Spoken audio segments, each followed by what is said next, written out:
Revali, jika kau menikah dan masuk ke dalam keluarga kami maka selain harus mematuhi semua peraturan dan kewajiban di rumahku, kau juga harus memutuskan hubungan dengan semua keluargamu.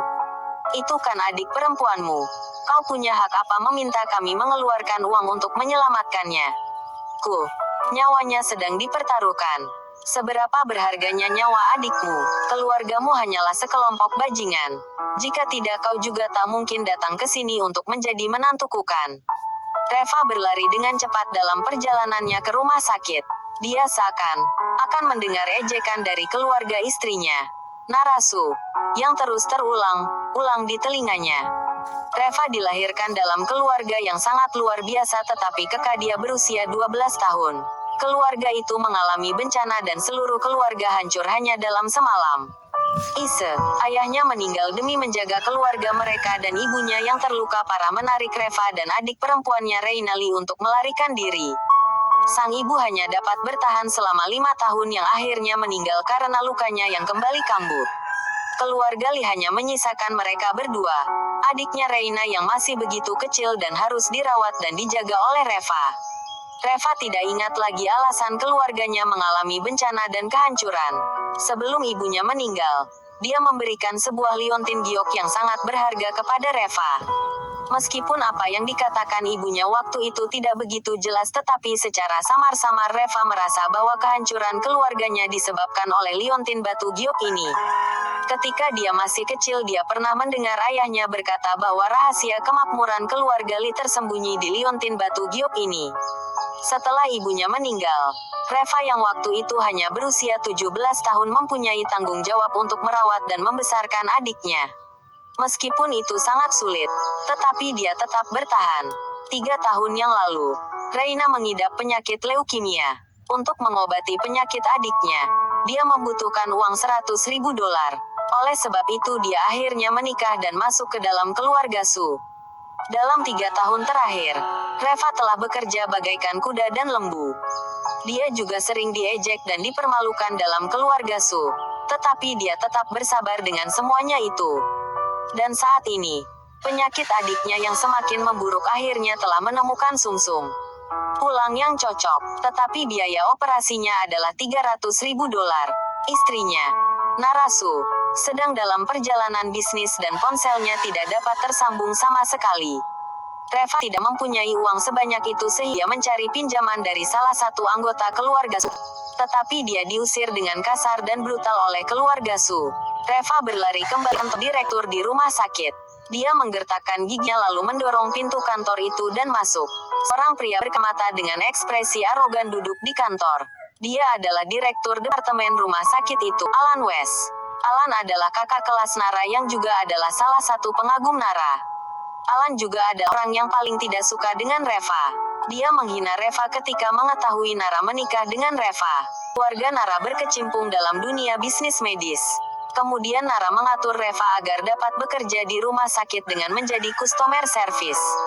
Dengan mengandalkan koneksi kerja, Alan yang telah dipromosikan menjadi direktur departemen kemudian sengaja membuat Reva bekerja. Reva yang tadinya petugas pelayanan tetap karena adiknya sedang dirawat di bawah departemen Alan maka mau tak mau Reva hanya bisa menelan amarahnya.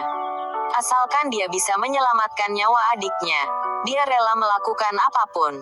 Direktur West, Reva berkata dengan nada sedikit memohon. Nara sedang dalam perjalanan bisnis. Mungkin dia sedang sibuk dan ponselnya tidak dapat tersambung. Bolehkan kau mengatur operasi Reina dulu. Aku pasti akan dapat mengumpulkan biaya operasi. Haha, Alan mencibir.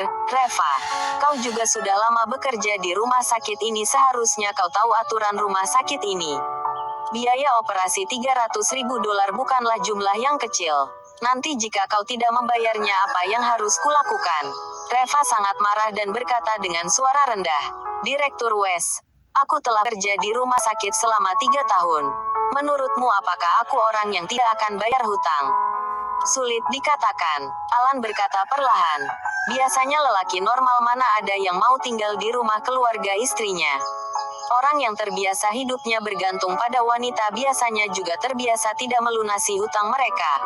Raut wajah Reva tiba-tiba berubah dan dia mengerti. Direktur West, Uangnya memang tidak sampai 300.000 dolar tetapi juga hampir mencapainya. Nanti ketika Nara kembali aku akan meminjam darinya. Jangan berkanti lagi. Pinjamlah sekarang. Alan sambil tersenyum. Yah, ngomong-ngomong. Aku dengar Nara tidak mau menjawab teleponmu.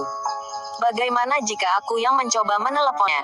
Sambil mengucapkan kata-katanya Alan mengangkat telepon dan memutar nomor ponsel Nara. Setelah 3 kali berdering, telepon tersambung dan kemudian terdengar suara Nara menjawab. Direktur West, ada apa? Hati Reva tiba-tiba terasa sakit.